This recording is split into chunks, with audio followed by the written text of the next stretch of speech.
অনেক দিন আগের কথা। পরীলোকে অনেক ভালো দয়ালু একজন রানীপরী বসবাস করত। রানীপরীর সুন্দর সুন্দর ৭ জন মেয়ে ছিল। তাদের ৭ জনের নিজেদের রূপ রং নিয়ে প্রচুর অহংকার ছিল। অন্যদিকে নিজেদের রূপ রং নিয়ে তাদের এতটাই অহংকার ছিল যে নিজেদের থেকে বেশি সুন্দর কাউকে তাদের সহ্য হতো না। পরীলোকে যদি কখনো নিজেদের থেকে বেশি সুন্দর কোনো পরীকে দেখত, তাহলে নিজেদের জাদু শক্তির দ্বারা তাকে অনেক কুৎসিত বানিয়ে দিত। এমনই একদিন সিন্ড্রেলারা ৭ বোন মিলে পরীলোকে ঘোরাফেরা করছিল। হঠাৎ করে তারা একটি বিয়ে বাড়ি দেখতে পায়। এমনটা দেখে তারা বিয়ে বাড়িতে যায়। সেখানে পৌঁছানোর পর তারা বিয়ে দেখছিল। হঠাৎ করেই তারা ৭ জনে লক্ষ্য করে যে সেখানে বিয়ের পাত্রী ছিল তাদের থেকেও ১০০০ গুণে বেশি সুন্দর দেখতে। আর তার সৌন্দর্যতা দেখে তাদের ৭ বোনের প্রচুর হিংসা হয়। আরে, এই বউ তো দেখছি একটু বেশি সুন্দর সেজে বসে আছে। আমি তো জানতামই না যে পরীলোকে আমাদের থেকেও বেশি সুন্দর কেউ আছে। হ্যাঁ, তুই ঠিকই বলেছিস। এর সৌন্দর্যতা দেখে আমার রক্ত গরম হয়ে যাচ্ছে। তাহলে আর দেরি কিসের? আমাদের থেকে সুন্দর কেউ এই পরীলোকে থাকবে না। আমরা সবাই মিলে নিজেদের জাদু শক্তির দ্বারা ওকে কুৎসিত বানিয়ে ফেলি। এতটাই কুৎসিত যে ওর দিকে কেউ আর ফিরেও তাকাবে না। তারা প্রচণ্ড রাগ নিয়ে বলে, কিরে, এত সুন্দর হওয়ার অধিকার দিয়েছে কে তোকে? এই পুরো পরীলোকে আমরা ৭ বোন ছাড়া আর কারোর সুন্দর হওয়ার অধিকার নেই। আর কারোর এই অধিকার নেই, বুঝলি তুই? এটা তুমি কেমন কথা বলছো? আজকে আমার বিয়ে, এর কারণে আমি একটু ভালো মেকআপ করেছি। আর এর মধ্যে এত খারাপ কি আছে? খারাপ কি আছে? থাম, এক্ষুনি মজা দেখাচ্ছি তোকে। এরপর সিন্ড্রেলা পরী এবং তার ৬ বোন মিলে নিজেদের জাদু শক্তির দ্বারা সেই বউকে এতটাই কুৎসিত বানিয়ে দেয় যে সে দেখতে অনেক ভয়ঙ্কর হয়ে যায়। তার গায়ের রং প্রচুর কালো হয়ে যায়। এটা দেখে পাত্রের অনেক রাগ হয়। সে তাদের ৭ বোনকে নানান কথা শোনাতে থাকে। এইসব কথা শুনে ৭ বোনেরও প্রচুর রাগ হয়ে যায়। এরপর ৭ বোন নিজেদের জাদু শক্তির দ্বারা আবারও সেই পাত্রকেও কুৎসিত বানিয়ে দেয় এবং তারা খুশি হয়ে অনেক জোরে জোরে হাসে। তাদেরকে নিয়ে খুব মজা করে। এরপর সেখান থেকে চলে যায়। পরের দিন পাত্রের মা তার ছেলে এবং বৌমাকে নিয়ে রানীপরীর কাছে এসে এর বিচার দেয়। এই দেখুন রানীপরী, আপনার ৭ মেয়ে মিলে আমার ছেলে এবং বৌমার কি অবস্থা করেছে। নিজের মেয়েদের এমন ব্যবহারে রানীপরীর প্রচুর রাগ হয়। তুমি চিন্তা করো না, আমি এক্ষুনি সব কিছু ঠিক করে দিচ্ছি। এরপর রানীপরী পাত্র এবং পাত্রীকে ২টা জাদুর গোলাপ জামুন খেতে দেয়, যেটা খাবার পর তারা ২ জনই আবারও আগের মতো সুন্দর হয়ে যায়। এরপর রানীপরী তার ৭ মেয়েকে দরবারে ডাকে এবং তাদেরকে খুব অপমান করে।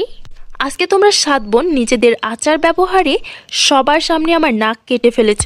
আমার লজ্জায় মাথা কাটা যাচ্ছে। এবার প্রথম বলে ক্ষমা করে দিচ্ছি, কিন্তু এরপর দ্বিতীয়বার যদি ভুলেও এমন কোনো কাজ হয় তাহলে তোমাদের ৭ জনের জন্য আমার থেকে খারাপ আর কেউ হবে না, মনে রেখো। এভাবে রানীপরী তার ৭ মেয়েকে সতর্ক করে তাদের মনে একটা ভয় বসানোর চেষ্টা করে। কিন্তু কে শোনে কার কথা?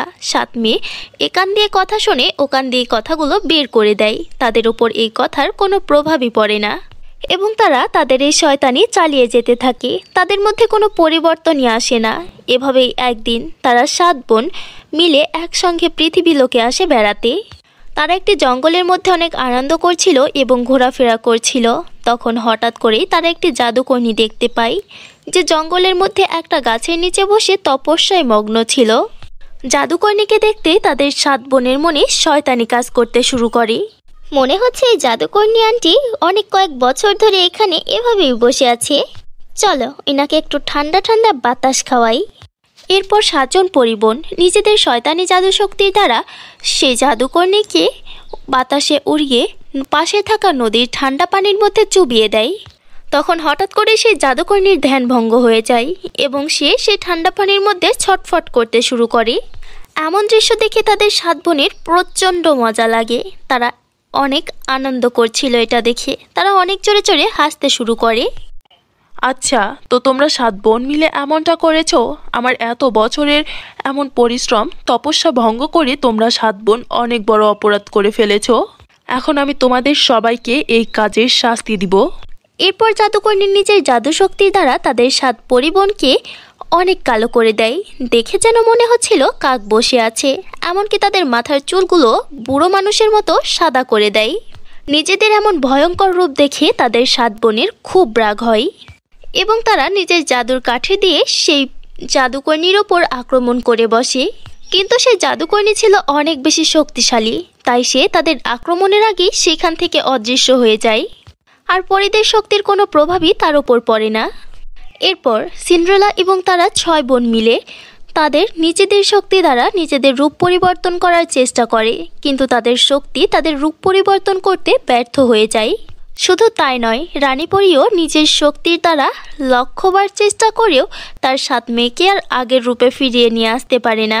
অন্যদিকে পরীলোকের বাকি পরীরা যখন কথা জানতে পারে যে অহংকারী 7 বোনের নিজেরা রং রূপ সবকিছু হারিয়ে ফেলেছে, এটা শোনার পর তারা সবাই মিলে তাদের 7 বোনকে নিয়ে অনেক মজা করতে শুরু করে। এতে তাদের 7 বোনের খুব অপমান হয়। এভাবেই আর কোনো উপায় না থাকায় তারা 7 বোন নিজেদের কালো কুৎসিত রং নিয়ে জীবনযাপন করতে বাধ্য হয়ে যায়। এভাবেই একদিন তারা 7 বোন নিজেদের মধ্যে একটা বিষয় নিয়ে কথা বলছিল। চলো একটা কাজ করি, আমরা সবাই মিলে গিয়ে ওই জাদুকর্ণী আন্টির থেকে ক্ষমা চেয়ে নিই। জাদুকর্ণী আন্টি অনেক ভালো, উনি অবশ্যই আমাদেরকে ক্ষমা করবেন। হ্যাঁ সিন্ড্রেলা, তুমি একদম ঠিক বলছো। চলো আমরা সবাই মিলে গিয়ে ওনার থেকে ক্ষমা চেয়ে নিই। এরপর তারা 7 বোন মিলে জাদুকর্ণীর থেকে ক্ষমা চাওয়ার জন্য পৃথিবী লোকের সেই জঙ্গলে আবারও আসে এবং লজ্জিত হয়ে জাদুকর্ণীর থেকে ক্ষমা চাইতে শুরু করে। জাদুকর্ণী অনেক ভালো মনের একজন মানুষ ছিল, তাই অল্পতেই তাদের ওপর তার দয়া চলে আসে। এরপর জাদুকর্ণী তাদেরকে ক্ষমা করে দেয় এবং নিজের জাদুশক্তির দ্বারা তাদেরকে আবারও আগের মতো অনেক সুন্দর করে দেয়। এরপর তারা 7 বোন অনেক খুশি হয় এবং তারা জাদুকর্ণীকে ধন্যবাদ জানিয়ে আবারও পরীলোকে ফিরে চলে আসে। পরীলোকে যাবার পর তারা তাদের মা রানী পরীকে সেই জাদুকর্ণীর ব্যাপারে সব কিছু খুলে বলে। তাদের মা আবারও তাদেরকে এত সুন্দর দেখে অনেক বেশি খুশি হয়। এভাবেই কিছুদিন পর রানী পরী তাদের 7 বোনকে 7 জন রাজকুমার ভাইয়ের সঙ্গে বিয়ে দিয়ে দেয়। এরপর তারা 7 বোন নিজেদের স্বামীর সঙ্গে নিজেদের বাড়ি থেকে বিদায় হয়ে শ্বশুর বাড়ি যায় আর হাসি খুশিতে নিজেদের শ্বশুর বাড়িতে একসঙ্গে মিলেমিশে থাকতে শুরু করে। এভাবেই সময় কাটছিল। এরপর নির্মলা ও কালী সাগরপুর গ্রামে বাস করত। সেখানকার গ্রামটা ছিল অনেক সুন্দর, সেখানে স্কুল কলেজ সব কিছু ছিল। নির্মলা যখন গর্ভবতী ছিল তখন তার স্বামী ইন্তেকাল করে। বাচ্চার খাতিরে সে তার নিজেকে ভালোভাবে টিকিয়ে রাখে। স্বামীর মৃত্যুর কিছুদিন পরে নির্মলা তার একটি মেয়ে জন্ম দেয়। নির্মলা তার মেয়ের নাম রাখে কালী। কালী দেখতে ছিল অনেক সুন্দরী আর খুবই বুদ্ধিমতী একটি মেয়ে। নির্মলা কালীকে অনেক ভালোবাসে। নির্মলা অনেক কষ্ট করে কালীকে লালন পালন করে। নির্মলা কখনো মানুষের বাড়িতে কাজ করতে যেত, আবার কখনো কখনো মানুষের জমিতে মজদুরির কাজ করত। এখন কালীর বয়স 18 বছর হয়ে গেছে। এখনও মাকে এত পরিশ্রম করতে দেখে কালীর অনেক খারাপ লাগে। একদিন কালী মনে মনে ভাবল, মা এই বড় হারে কতটা পরিশ্রম করে, এখন তো আমি বড় হয়েছি, আমার সংসারে হাল ধরা উচিত, আমারই কিছু করা উচিত। এরপর কালী গোটা এলাকা ঘুরল, কিন্তু কেউ তাকে কাজ দিল না। অবশেষে নিরাশ হয়ে সে বাসার দিকে আসছিল। তখন হঠাৎ করে কালীর দৃষ্টি পড়ল একজন লোকের দিকে, যে লোকটি কড়া রোদে দাঁড়িয়ে ফল বিক্রি করছিল। জোরে জোরে হাঁক ছেড়ে ফল বিক্রি করছিল আর তার সামনে অনেক কাস্টমার এসে ফল কিনছিল। এসব দেখে কালীর মনের মধ্যে একটি আইডিয়া আসলো।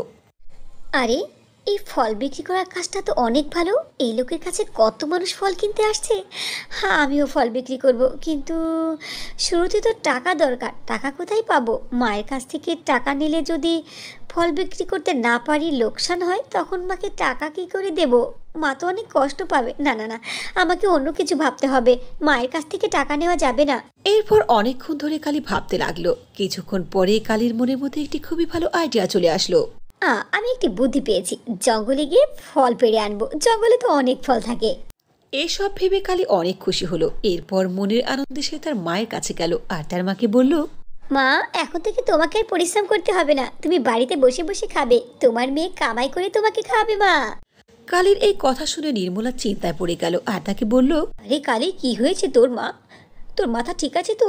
তুই কেমন কথা বলছিস? উফ মা, সব কিছুকে কেন তুমি মজাক করে নাও বলো তো? আমি ফায়সালা করেছি আমি ফল বিক্রি করব। কিন্তু ফল পাবি কোথায়? কোত্থেকে আনবি? টাকা কোথায়? জঙ্গল থেকে আনবো। কালী, তুই এ কথা কি করে বলতে পারলি মা? আমি থাকতে তুই জঙ্গলে যাবি ফল পাড়তে? তুই জানিস কালী, ওই জঙ্গল অনেক বিপজ্জনক, ওই জঙ্গলে অনেক জঙ্গলি জানোয়ার থাকে। যদি তোর কিছু হয়ে যায় তাহলে? তুই জানিস এই পৃথিবীতে তুই ছাড়া আমার কেউ নেই। মা, তুমি এত চিন্তা করছো কেন বলো তো? আমি কি এখনো ছোট আছি? আমার বয়স 18 বছর হয়ে গেছে, আমি নিজেকে সামনে রাখতে পারি। কিন্তু কালি, মা, কোনো কিন্তু না। আমি তোমার একটি কথাও শুনবো না। আমি যা বলেছি আমি সেটাই করব। কালী তার মায়ের কোনো কথাই শুনল না। সে জেদ করে জঙ্গলে চলে গেল। জঙ্গলে গিয়ে দেখলো অনেকগুলো ফল ধরে আছে। খামাখায় চিন্তা করছিলাম জঙ্গলে কত ফল ধরে আছে, আর মনে হচ্ছে ফলগুলো অনেক মিষ্টি হবে। মনের আনন্দে কালী সবগুলো ফল পেড়ে নিল আর ফল পেড়ে বাজারে গিয়ে বিক্রি করতে লাগলো। ফল নিবেন, ফল, তাজা তাজা টাটকা ফল। অনেকক্ষণ ধরে হাঁক ছেড়ে বলার পরেও কালীর কাছ থেকে কেউ ফল কিনল না, কারণ কালী নিচে মাটিতে বসে ফল বিক্রি করছিল আর অন্য লোকেরা দোকানে বসে ফল বিক্রি করছিল। সবাই ভাবছিল কালী যেহেতু নিচে বসে ফল বিক্রি করছে, এই জন্য তার ফল ভালো হবে না। তবে অনেক কষ্টের পরে খুব অল্প টাকারই ফল বিক্রি করতে পারলো কালী। কালী মন খারাপ করে বাসায় গেল। তখন তার মা নির্মলা বলল, কালি, কি হয়েছে মা? তোমাকে না অনেক চিন্তিত লাগছে। তোমার ফল কি বিক্রি হয়নি? না মা, এত কষ্ট করার পরেও শুধু 50 টাকা হয়েছে।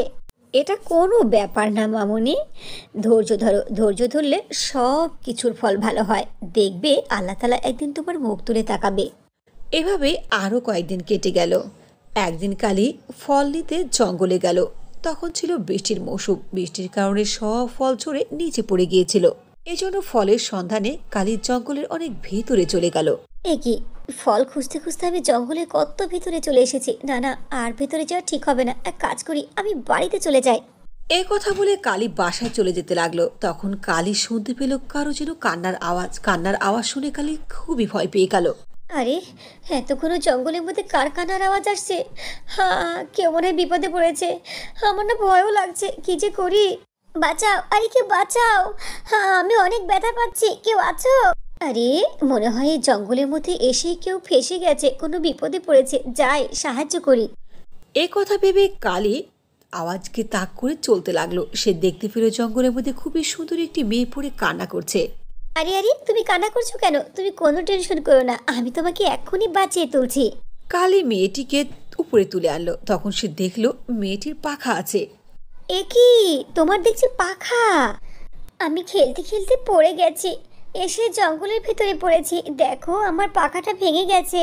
কালী তার ওড়না ছিঁড়ে সেই পরীর জখমগুলো পরিষ্কার করে দিল। তখন পরী বলল, তোমাকে অনেক অনেক ধন্যবাদ। সত্যি তুমি অনেক ভালো। তুমি আমার সঙ্গে আমার বাসায় চলো। তোমার না অনেক জায়গায় জখম হয়েছে। এই অবস্থায় এখানে থাকলে বিপদে পড়তে পারো, আর তুমি তো উঠতেও পারবে না। তোমার পাখাটা ভেঙে গেছে অনেকটাই। চলো আমার বাসায় চলো।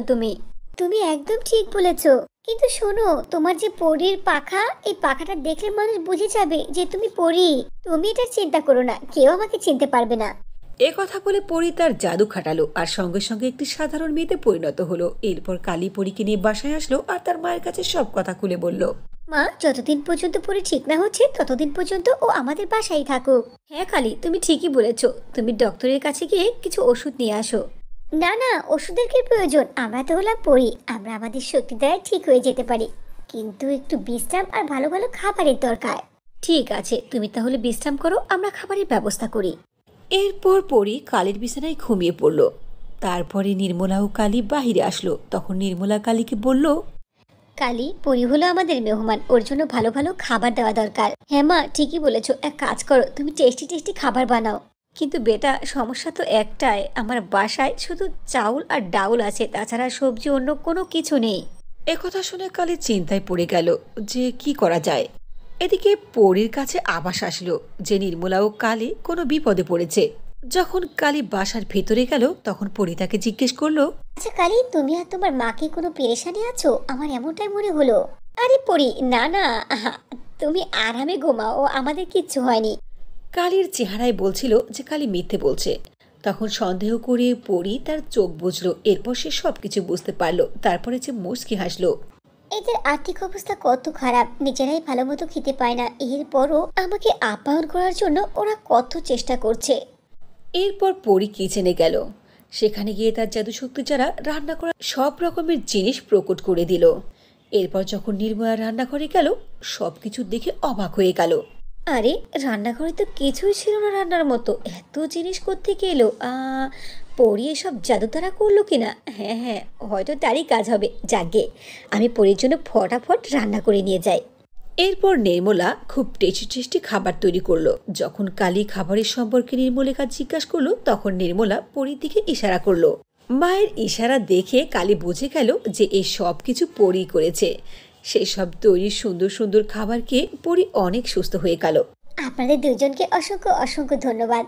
আপনারা আমার জন্য এত কিছু করলেন। এখন আমি ঠিক হয়ে গেছি। এখন আমি চলে যেতে চাই, কিন্তু আপনাদের এই দারিদ্রতা সারা জীবনের জন্য আমি দূর করে দিয়ে যাব। কথা বলে পরী তার জাদু দ্বারা একটি হাই হিল প্রকট করলো আর বলল, এটা হলো জাদুর হাই হিল স্যান্ডেল। এটা তোমরা তোমাদের আঙিনায় পুঁতে দিবে, তারপর দেখবে চমৎকার হয়ে যাবে। কথা বলে পরী জাদুর হাই হিল দিয়ে সেখান থেকে চলে গেল। পরীর কথা অনুযায়ী নির্মলা ও কালী তাদের উঠানে সেই স্যান্ডেলটি পুঁতে দিল। পরের দিন গিয়ে দেখলো সেখানে অনেক বড় স্যান্ডেলের গাছ হয়েছে আর অনেকগুলো সুন্দর সুন্দর স্যান্ডেল ঝুলছে। কালী ও নির্মলা দুইজন মিলে সব স্যান্ডেলগুলো পারলো আর সেগুলো নিয়ে গেল বাজারে বিক্রি করার জন্য। স্যান্ডেল বিক্রি করে তাদের অনেক লাভ হলো। দেখতে দেখতে তাদের সব স্যান্ডেল বিক্রি হয়ে গেল। যখন এই স্যান্ডেলের জাদুর গাছ থেকে স্যান্ডেলগুলো পেয়ে নেয়, সঙ্গে সঙ্গে সেই জায়গায় আরও স্যান্ডেল প্রকট হয়ে যায়। খুবই তাড়াতাড়ি আর অনেক ভালো মূল্যে তারা সবগুলো স্যান্ডেল বিক্রি করে দিতে পারে। এরপর অল্প কিছুদিনের মধ্যেই তারা তাদের একটি স্যান্ডেলের শোরুম খুলে ফেলল। এভাবেই নির্মলার পরিবারের সকল দুঃখ কষ্ট দূর হয়ে গেল। এরপর বাকিটা জীবন কালী ও নির্মলা হাসি খুশিতেই কাটাতে লাগলো। কিছুদিনের মধ্যেই তারা 7 বোন গর্ভবতী হয়ে যায়।